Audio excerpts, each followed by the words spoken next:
Hello दोस्तों, मैं हूँ रुबैया मलिक और आप लोग सुन रहे हैं आरोही और विराट यानी कि वीर और अनन्या की कहानी। इस कहानी में आगे क्या होने वाला है, आइए सुनते हैं। धीरे धीरे समय बीतने लगा।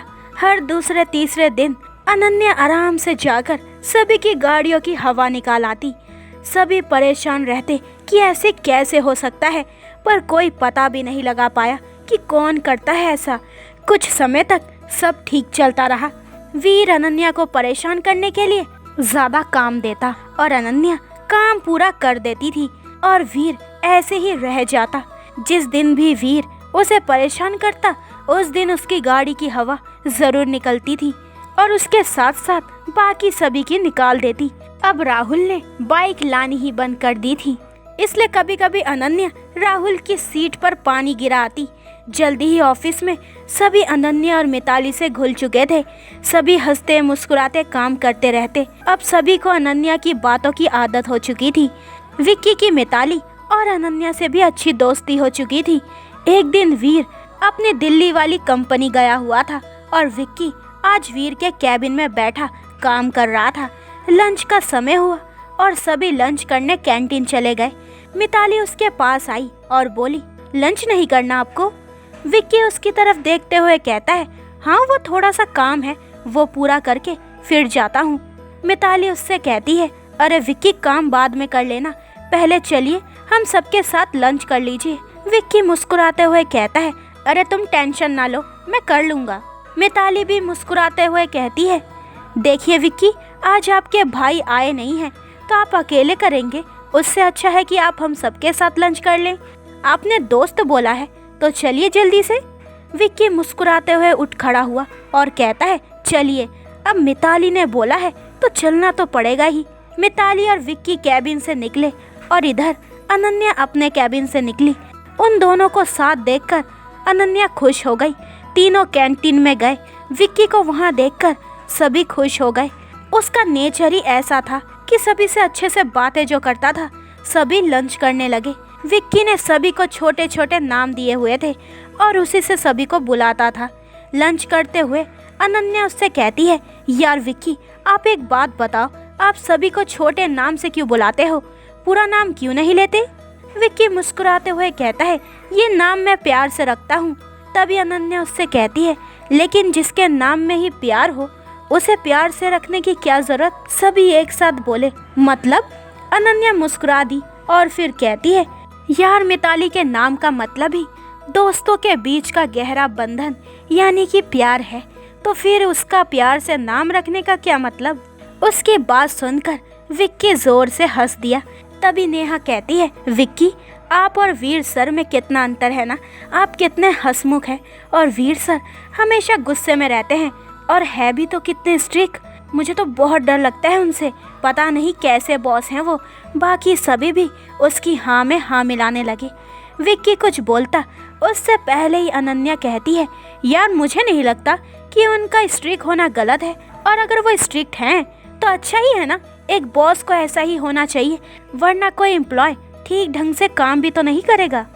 अब आज का ही देख लो, आज वीर सर नहीं है तो तुम सबका मन काम में लग रहा है क्या? बातों में ही लग रहा है ना। और जब वो होते हैं तो सभी बिल्कुल अच्छे से और मन लगाकर काम करते हैं।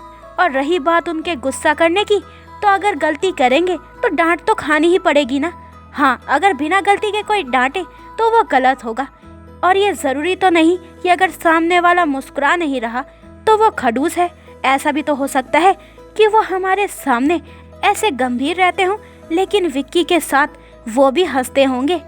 और ये भी तो हो सकता है कि सामने वाले के व्यवहार के पीछे कोई ठोस वजह होगी, वरना कौन नहीं चाहेगा कि वो खुश ना रहे। अनन्या आगे बोली, और रही बात सर के शांत रहने की, तो ये सबका अपना अपना नेचर होता है। अब देखो, विक्की को मजाक पसंद है उन्हें, और वीर सर को मजाक बिल्कुल भी पसंद नहीं। जैसे आप सबको ज़्यादा बोलना पसंद है और मुझे कम बोलना। जैसे आप सभी चटर पटर करते रहते हो ना, वैसे तो मैं नहीं कर सकती। मुझे नहीं है इतनी बात करने की आदत जितनी आप सभी को है। पता नहीं आप सब कैसे कर लेते हैं इतनी सारी बातें। उसकी बातें सुनकर सभी लोग उसे हैरानी से देखने लगे और विक्की के मुंह से सिर्फ इतना ही निकला, हाँ छूटी। उसके एक्सप्रेशन देखकर सभी हंस दिए और अनन्या की बात सुनकर विक्की को खुशी हुई कि किसी ने तो वीर को समझा। लंच खत्म करके सभी अपने अपने कामों में लग गए और विक्की कैबिन में आ गया और सोचने लगा ये इतनी बुरी भी नहीं है, कितनी आसानी से ये वीर को समझ गई। जिसे किसी ने भी नहीं समझा उसे आज अनन्या ने समझ लिया। लड़की अच्छी है, बस थोड़ा ज़्यादा बोलती है। अगर ये वीर की लाइफ में आ जाए तो वीर की लाइफ ही बदल जाए। खैर छोड़ो, उसने अपना सिर झटका और काम करने लगा और काम खत्म करके सभी अपने अपने घर चले गए। शाम को वीर दिल्ली से वापस आया और सीधे विक्की के पास उसके रूम में चला गया। उस समय विक्की किसी गहरी सोच में डूबा हुआ था। उसे इस तरह सोच में गुम देखकर वीर ने उससे पूछा, ओए क्या हुआ, इस तरह से क्या सोच रहा है तू? विक्की उसकी तरफ देखते हुए कहता है, ओए तू कब आया? वीर उसके ऊपर हाथ रखते हुए कहता है, बस अभी आया। पर तू क्या सोच रहा था? विक्की मुस्कुराते हुए कहता है, कुछ नहीं यार, तेरे बारे में ही सोच रहा था, पता नहीं कब आएगा, मुझे ना तेरी बड़ी याद आ रही थी। वीर उसके पीछे से गर्दन पकड़ते हुए कहता है, अच्छा बच्चू, तुझे मेरी मिताली से फुर्सत मिल गई जो आज मेरे बारे में सोच रहा है? विक्की ने गहरी सांस छोड़ी और अपने सीने पर हाथ रखकर नौटंकी करते हुए कहता है, यार क्या याद दिला दिया तूने, उसके बारे में तो सोचना छोड़ ही नहीं सकता ना। वीर उसके सिर पर हल्की सी चपेट लगाते हुए कहता है, तू नहीं सुधर सकता है ना? विक्की हंस दिया और कहता है, ना ना बिल्कुल नहीं। फिर थोड़ा रुक कर कहता है, चल छोड़ ये सब, ये बता दिल्ली का क्या हुआ, ठीक है ना वहाँ सब? वीर गहरी सांस छोड़ते हुए कहता है, हाँ यार सब ठीक है। अगले मंथ लंदन की एक कंपनी आ रही है इंडिया। अगर वो प्रोजेक्ट हमें मिल गया तो हमारा बहुत फायदा होगा। विक्की उससे कहता है, तू टेंशन ना ले, हम पूरी मेहनत करेंगे। वीर कहता है, ऐसी ही आशा है। यार डैड कब तक आएंगे, याद आ रही है उनकी। वीर ने पूछा तो विक्की बोल पड़ा, अगले वीक तक आ जाएंगे। थोड़ी देर तक दोनों ऐसे ही बातें करते रहे। फिर विक्की ने ऑफिस का पूरा किस्सा वीर को पूरा बताया। ऐसे ही इधर उधर की बातें करते हुए दोनों ने खाना खाया और फिर सोने चले गए। धीरे धीरे समय बीतने लगा। अनन्या और मिताली को कंपनी में 1 महीना हो चुका था। इस बीच एक बार उनके भाई यानी कि रेहान उनसे मिलने उनके पास आ चुका था और उन्हें बाइक भी दिलवा दी थी। अब दोनों बाइक से ही ऑफिस आती। एक बार अनन्या चलाती तो दूसरे समय मिताली।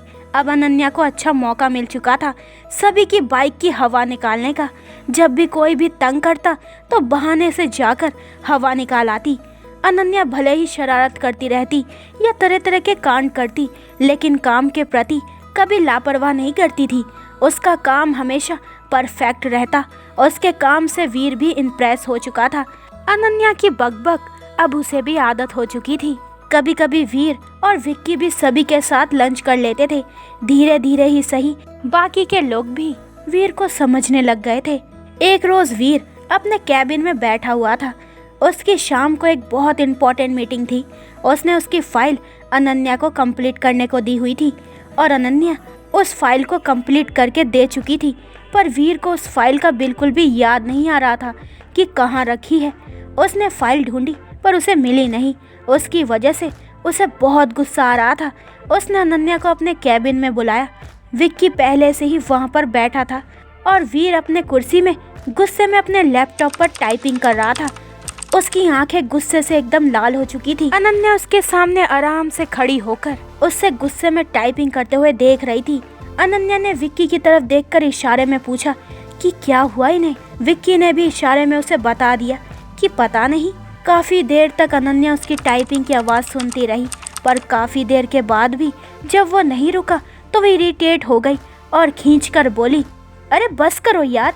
उसके इस तरह से बोलने पर विक्की ने अपना माथा पीट लिया और मन में बोला, अब तो गई ये, क्या ज़रूरत थी बोलने की। वहीं अनन्या की आवाज़ सुनकर वीर के हाथ एकदम से रुक गए और वो गुस्से में उसे देखने लगा। विक्की ने बोलने को अपना मुंह खोला ही था, अनन्या उससे आगे ही बोल पड़ी, ये क्या कटर पटर लगा रखी है? मैं इतनी देर से सोच रही हूँ कि आप टाइपिंग अभी बंद कर दोगे, लेकिन नहीं, आपको तो कोई मतलब ही नहीं है। इसकी खटर पटर सुनकर मेरा सिर दर्द हो गया है। खुद क्या कम बोलते हो जो बेचारे लैपटॉप से भी बुलवा रहे हो? अरे इतनी देर से देख रही हूँ, बेचारे लैपटॉप पर अपना गुस्सा निकाल रहे हो, क्या बिगाड़ा है उस बेचारे ने आपका? वीर धीरे से बुदबुदाया। बेचारा? अनन्या फिर से बोली। बेचारी नन्ही सी जान, आपका लैपटॉप कुछ बोल नहीं पाता, इसका मतलब ये तो नहीं ना कि आप उस बेचारे पर अपना गुस्सा निकालो। अरे किसी दिन ना आपका लैपटॉप आपके गुस्से की बलि चढ़ जाना है, फिर बैठे रहना गोलगप्पे की तरह मुंह फुलाकर। विक्की कभी हैरानी से अनन्या की तरफ देखता तो कभी वीर की तरफ। वीर को जब गुस्सा आता था तो उसके बीच में कोई भी बोलता तो वो और भी ज्यादा गुस्सा हो जाता था। पर आज अनन्या ने उसके गुस्से होने के बाद उसे ऐसा बोला और वीर एकदम चुप बैठा उसे देख रहा था। हालांकि गुस्सा अभी भी आ रहा था पर वो उसे कुछ बोला नहीं, बल्कि हैरानी से उसे देख रहा था। अनन्या की बातें सुनकर विक्की को हंसी भी आ रही थी, पर उसने अपनी हंसी कंट्रोल की हुई थी। अनन्या आगे कहती है, अरे माना आपको गुस्सा आ रहा है तो उसे दूर करने की कोशिश करो ना। ऐसे लैपटॉप पर गुस्सा उतारने से क्या होगा? टाइम वेस्ट होगा, ऊपर से लैपटॉप के बटन खराब होंगे। सो अलग, जितना टाइम आप टाइपिंग करने में वेस्ट कर रहे हो ना, उतना टाइम अपने काम का ही टाइप कर लेते तो आपका ही फायदा होता ना। लेकिन आपके दिमाग में इतनी सी बात तो आती नहीं। फिर अनन्या थोड़ा सोचकर कहती है, वैसे इसमें आपकी भी कोई गलती नहीं है, अब दिमाग होगा तभी यूज करोगे ना। वीर एकदम से कहता है, एक मिनट, आपके कहने का क्या मतलब है कि मुझ में दिमाग नहीं है? अनन्या ने एक नजर उसे देखा, फिर कहती है, लगता तो नहीं है। वीर कुछ बोलता उससे पहले ही वो फिर से बोल पड़ी। खैर छोड़ो। फिर उसे गाजर देते हुए कहती है, आपने ये गाजर खाओ और गुस्से को दूर भगाओ। वीर एकदम से चौंक कर कहता है, व्हाट? गाजर? आपको मैं क्या रैबिट दिखाई देता हूँ? अनन्या ने एक नज़र उसे देखा, फिर कहती है, क्यों, आपको क्या लगता है कि आप रैबिट हो? वीर नॉर्मल होते हुए कहता है, मतलब क्या है आपका? अनन्या ने अपना माथा पीट लिया और कहती है, अरे यार, इतनी सी बात समझ नहीं आती आपको।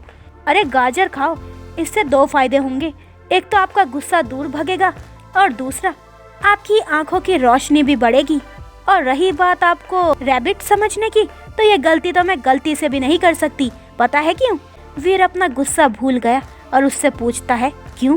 अनन्या उसके सामने वाली चेयर पर बैठते हुए कहती है, वो इसलिए क्योंकि रैबिट के साथ आपको कंपेयर करूंगी तो रैबिट नाराज हो जाएगा ना, और मैं रैबिट को नाराज नहीं करना चाहती। अनन्या ऐसे बोलकर वीर की तरफ देखती है और अपनी आंखें टिमटिमा देती है। वीर की नज़र एक पल को उस पर ठहर गई, पर अगले ही पल उसने अपनी नजरें हटा ली और सोचकर कहता है, एक मिनट, आपने अभी क्या बोला? अनन्या उसकी बात काटते हुए कहती है, अरे छोड़ो ये सब बातें, आप मुझे ये बताओ कि गुस्सा किस वजह से आ रहा था? वीर थोड़ा सा रुक कर कहता है, वो आज की मीटिंग की फाइल नहीं मिल रही। अनन्या ने एक नज़र उसे घूरा, फिर बोली, बस इतनी सी बात? अरे यार, क्या होगा आपका? पहले बोलते कि फाइल नहीं मिल रही है, मेरे कंप्यूटर में अभी भी उसकी सारी डिटेल्स हैं, मैं आपको दे देती। बिना मतलब के इतनी एनर्जी वेस्ट करवा दी आपने। अपनी तो करी ही, साथ में मेरी भी करवा दी। इतनी बार मैंने बोला है कि ज़्यादा मत बोला करो, पर आप सब है कि मानते ही नहीं। मुझे आदत भी नहीं है इतनी बात करने की, और आप हो कि कितना बोलते हो। और आज तो मुझे भी बुलवा दिया, और मेरे साथ साथ आपने लैपटॉप से भी बुलवा दिया। ऐसा बोलकर अनन्या वहाँ से चली गई और वीर के चेहरे पर एक प्यारी सी मुस्कान आ गई। विक्की ने जब उसे इस तरीके से मुस्कुराते हुए देखा तो वो उसे छेड़ते हुए कहता है, क्या बात है यार, आज तो गुस्सा भी अपने आप शांत हो गया और तो और चेहरे पर मुस्कान भी आ गई। नॉट बैड, हाँ? विक्की की बात सुनकर वीर होश में आता है और झूठा गुस्सा करते हुए कहता है, तू अब चुप हो जा वरना मार खाएगा मुझसे। विक्की हंसते हुए कहता है, कुछ भी बोल वीर, तू बदल रहा है।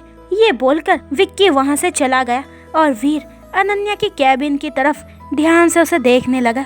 फिर अपने मन में कहता है, कितनी आसानी से गुस्सा शांत करवा गई। इतना बोलती है फिर भी बोलती है कि मैं कहाँ बोलती हूँ, और अपने साथ गाजर कौन लाता है, पागल लड़की। फिर वीर अपना काम करने लगा।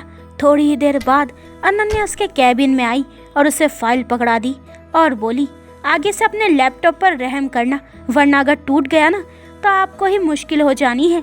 पता है कैसे? वीर ने ना में अपनी गर्दन हिला दी तो अनन्या कहती है, देखिए वो ऐसा है कि आपके सारे काम की चीज़ें आपके लैपटॉप में है, और अगर आप इसी तरह अपना गुस्सा उस पर निकालेंगे तो वो खराब हो जाएगा, और अगर उसी समय आपको लैपटॉप की ज़रूरत पड़ी फिर आप कैसे लेंगे? बोलिए, सही कहा ना मैंने? वीर कहता है, हाँ बिल्कुल सही कहा। अनन्या फिर कहती है ठीक है फिर मैं चलती हूँ, मुझे बहुत सारा काम है और आपकी बातों के चक्कर में मैंने अपना दिमाग खराब नहीं करना। अनन्या ऐसे बोलकर अपने कैबिन में चली गई और पीछे वीर के चेहरे पर मुस्कान छोड़ गई। वीर ने फाइल्स ली और चेक करके मीटिंग के लिए निकल गया और बाकी सभी ऑफिस होने के बाद अपने अपने घर चले गए। विक्की घर पर पहुंचा तो देखा राजेश जी आ चुके थे। वो उनके पास आया और उनसे बात करने लगा। राजेश जी ने वीर के बारे में पूछा तो विक्की ने उन्हें बता दिया कि मीटिंग में गया है और हो सकता है कि लेट हो जाए आने में। राजेश जी ने विक्की से पूछा और बेटा ऑफिस कैसा चल रहा है? विक्की कहता है अच्छा चल रहा है अंकल जी। राजेश जी हंसते हुए कहते हैं वीर का गुस्सा कम हुआ या अभी भी ऐसा ही है? विक्की मुस्कुराते हुए कहता है अरे अंकल जी उसका गुस्सा ठंडा करने का आइडिया मिल गया है। राजेश जी हैरानी से उसे देखने लगे और कहते हैं मैं कुछ समझा नहीं। विक्की मुस्कुरा दिया और कहता है आपको पता है आज वीर को फिर से वैसा ही गुस्सा आया था, लेकिन आज मेरे शांत करवाने से पहले ही उसका गुस्सा शांत हो गया और तो और उसके गुस्से के बीच में बोलने पर भी वो भड़का नहीं। राजेश जी हैरान हो गए। फिर वो कहते हैं मगर ऐसा चमत्कार हुआ कैसे? फिर विक्की ने उन्हें सारी बात बता दी। राजेश जी उसकी बात सुनकर हंस दिए और बोले अब मैं भी मिलना चाहता हूँ उससे, आखिर वो कौन है जिसने वीर की बोलती बंद करवा दी है? विक्की खुश होकर कहता है तो कल ही चलिए अंकल जी। तो राजेश जी बोलते हैं अभी 1-2 दिन मैं बिजी हूँ, उसके बाद आऊँगा ऑफिस। थोड़ी देर बात करने के बाद दोनों ने डिनर किया और सोने चले गए। वीर लेट आया और वो बिना आवाज़ किए आराम से अपने रूम में आ गया। थोड़ा काम खत्म करके वो भी सोने चला गया। अगले दिन सुबह रेडी होकर आया तो नीचे राजेश जी को देखकर खुश हो गया और उनसे मिलकर कहता है आप कब आए डैड? राजेश जी खुश होते हुए कहते हैं कल ही आया बेटा, और बताओ सब ठीक चल रहा है? वीर उनके पास बैठते हुए कहता है बिल्कुल डैड सब ठीक चल रहा है। तभी विक्की वहां आया और उससे पूछा मीटिंग का क्या हुआ? वीर हंसते हुए कहता है मीटिंग अच्छी रही और हमें वो कॉन्ट्रैक्ट भी मिल गया है। उसकी बात सुनकर विक्की और राजेश जी खुश हो गए। वीर और विक्की ने ब्रेकफास्ट किया और चले गए।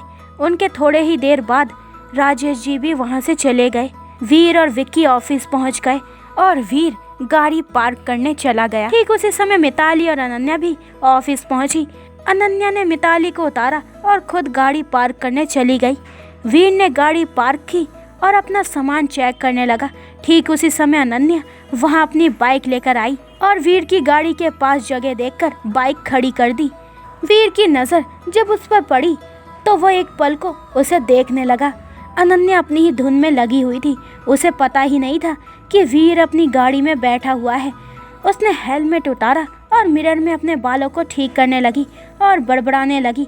पता नहीं लोग हेलमेट लगाते ही क्यों है। फिर हेलमेट को देखते हुए कहती है you know what, I don't like you. पूरे बाल खराब हो जाते हैं मेरे, ये देखो ज़रा कैसे हो गए हैं तुम्हें लगाकर। फिर अपने बालों से कहती है एक तुम हो जो बिना बात के ही उड़ते रहते हो। फिर हेलमेट की तरफ देखकर कहती है और एक ये महाशय हैं जो मेरे बालों को और ख़राब करते रहते हैं। क्या करूं बताओ ज़रा, बेचारी नन्ही सी जान क्या क्या संभाले, अपने बालों को संभाले या अपने काम को संभाले। मेरा बस चले तो मैं अपने बाल ही कटवा लूं, पर क्या करूं, कटवा भी नहीं सकती। अब जैसा भी है लेकिन मुझे प्यारा है। फिर उसने एक गहरी सांस छोड़ी और बाइक से उतरकर उसने हेलमेट टांगा और कहती है चल बेटा ज़्यादा देर नहीं करनी, वरना अगर मिस्टर बॉम्ब का दिमाग घूम गया ना तो तेरा जीना हराम कर देंगे। वही वीर गाड़ी के अंदर से ही अनन्या को घूरे जा रहा था। तो दोस्तों ये वाला एपिसोड यहीं पे ख़त्म होता है। अगले एपिसोड में जानेंगे कि इस कहानी में आगे क्या होने वाला है। क्या वीर को अनन्या से प्यार का एहसास होने लगा है और क्या होगा जब राजेश जी अनन्या से मिलेंगे। तो आगे के एपिसोड और भी इंटरेस्टिंग होने वाले हैं, तो मेरे चैनल को जल्दी से सब्सक्राइब कर दें ताकि आपको मेरा न्यू एपिसोड का नोटिफिकेशन सबसे पहले मिल जाए। लाइक शेयर करें और कमेंट्स करके मुझे ज़रूर बताएं कि आप लोगों को ये स्टोरी कैसी लग रही है। अपना ख्याल रखें। बाय दोस्तों।